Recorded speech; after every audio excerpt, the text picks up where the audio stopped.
নমস্কার, আমি সুমনার কিচেন চ্যানেলের আরেকটি নতুন পর্বে আপনাদের স্বাগত জানাই। আজকে আমি আপনাদের মোচা দিয়ে দুটি রেসিপি বানিয়ে দেখাবো। একবার এইভাবে মোচা রান্না করে দেখবেন, খুবই টেস্টি হয় খেতে। আশা করছি আপনাদের ভালো লাগবে। চলুন দেখে নিই মোচা কিভাবে রান্না করলাম। দেখুন, রান্না করার জন্য প্রথমে মা হাতে একটু তেল নিয়ে নিয়েছে, যাতে হাতে কোনো রকম কষ না লাগে। এরপর একে একে মোচার খোসাগুলোকে ছাড়িয়ে ফুলগুলো বের করে নিচ্ছে। সব ফুলগুলো একসঙ্গে ধরে বটিতে মাথার দিকে আস্তে করে চাপ দিয়ে দেখবেন একসঙ্গে ফুলের সব ডাঁটিগুলো বেরিয়ে যাবে। একটা একটা ফুল না ছাড়িয়ে এইভাবে একসঙ্গে সবগুলো নিয়ে ছাড়িয়ে নেবেন, তাহলে দেখবেন তাড়াতাড়ি ছাড়ানো হয়ে গেছে। এইভাবে মা এখানে পুরো মোচাটাকে ছাড়িয়ে নেবে। মোচার আমি অর্ধেক বড়া বানাবো, অর্ধেক দিয়ে একটি রেসিপি বানাবো। আপনারা দেখতে থাকুন মা কীভাবে মোচাটাকে পুরোটা কাটে তারপর রান্না করে।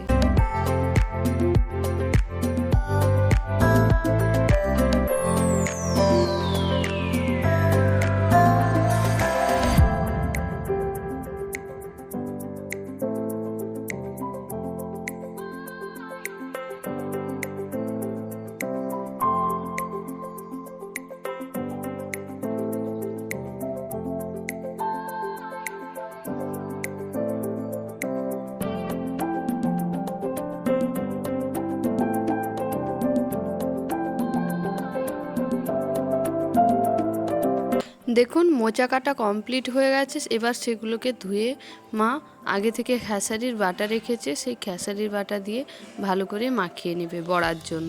অর্ধেক মোচা এখানে নেওয়া হয়েছে বড়া করার জন্য, আবার অর্ধেকটা রেখে দেওয়া হয়েছে অন্য একটি রেসিপি আপনাদের দেখানো হবে বলে। চলুন বড়া বানানোর জন্য মিশ্রণটিকে মাখিয়ে নেওয়া যাক। খেসারির ডালের বাটা, মোচা এবং এক মুঠো কুচো চিংড়ি দিয়ে মা দিয়ে দিলেন 2 চামচ জিরা এবং 1 চামচ কালো জিরা। এবার দিয়ে দেবে 2 চামচ হলুদ।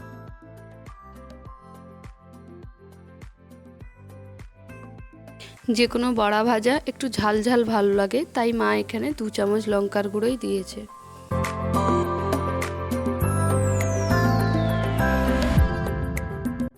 দিয়ে দেওয়া হলো পরিমাণ মতো লবণ দিয়ে বেশ কিছুক্ষণ মিশ্রণটিকে মাখিয়ে নিয়ে তারপর মা লাস্টে দিয়ে দেবে পেঁয়াজ কুচি না দিলে এই মিশ্রণটি কিন্তু অসম্পূর্ণ থেকে যায়।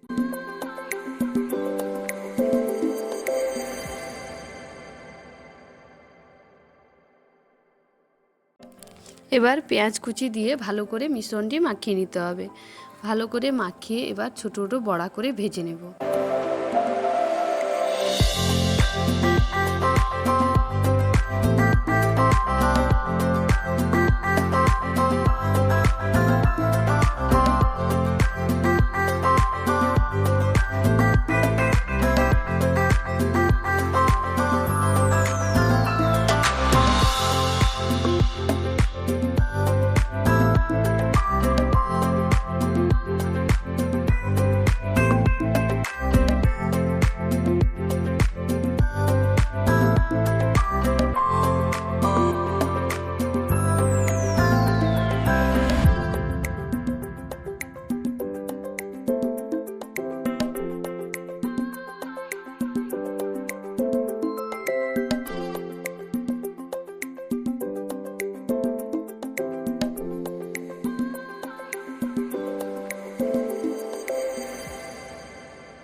একে একে সবগুলো বড়া প্রায় ভাজা হয়ে এসছে। দেখতে যেরকম সুন্দর লাগছে তেমনি স্বাদেও বেশ সুন্দর হয়।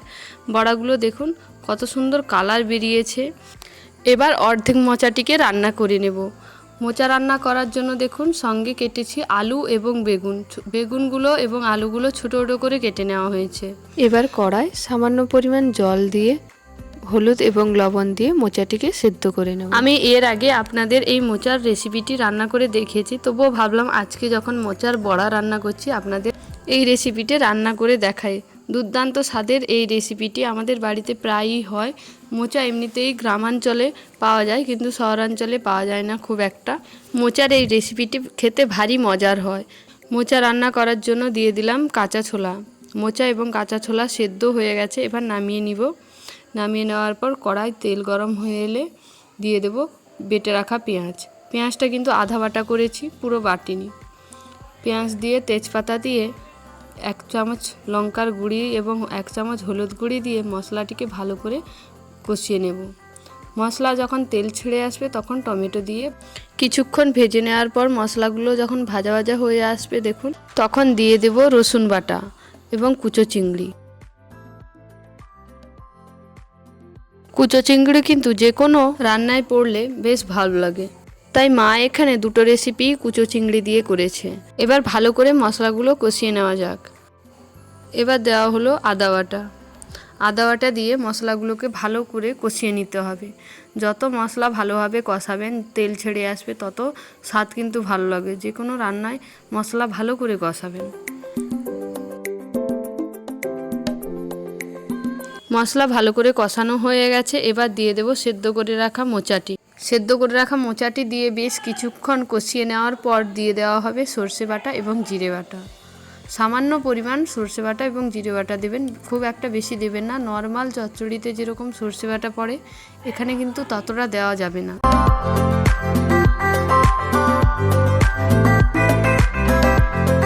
ভালোভাবে কষানো হয়ে গেছে, দেখতেই পাচ্ছেন। এবার দিয়ে দেওয়া হবে সর্ষে বাটা এবং জিরে বাটা। এখানে 1 টেবিল চামচ সর্ষে এবং 1 টেবিল চামচ জিরে বাটা দেওয়া হয়েছে। এবার কিছুক্ষণ নাড়িয়ে নেওয়ার পর নামিয়ে দেওয়া হবে। রসটা মাখো মাখো হয়ে এলে রেডি হয়ে যাবে আমাদের মোচার এই রেসিপিটি। কেমন লাগলো সবাই জানিও।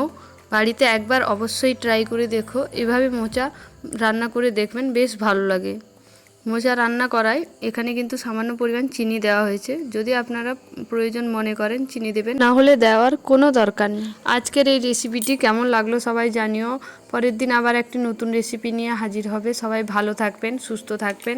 ভালো লাগলে লাইক, কমেন্ট এবং শেয়ার করবেন। যদি আমার চ্যানেলটি এখনও সাবস্ক্রাইব করেননি তাহলে তাড়াতাড়ি সাবস্ক্রাইব করে দিন।